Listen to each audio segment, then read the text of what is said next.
Boa noite, tudo bem com vocês? Acabamos de acender a fogueira porque tá um pouco frio, né? Vai esquentar um pouquinho, né, o frio. Tem um pessoal aqui, né, que veio aqui pra casa. Aí estamos aqui. E daqui a pouquinho a gente vai colocar umas batatas ali, uns milho, pra gente assar e comer. Olha aí como tá a fogueira.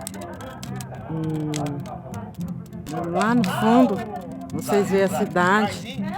É uma cidade pequena, né? Muito pequena a cidadezinha. É no interior, bem no interior mesmo. Essa cidade chama Nova Castilho.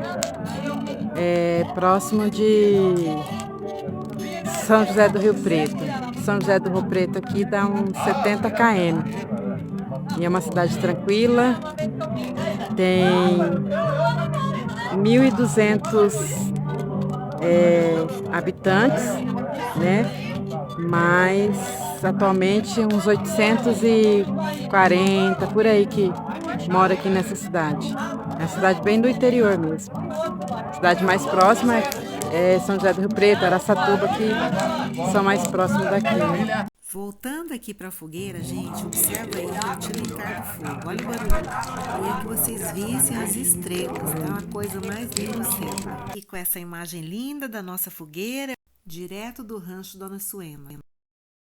Eu quero aproveitar para agradecer a todos que estão assistindo nossos vídeos e, por favor, continue compartilhando.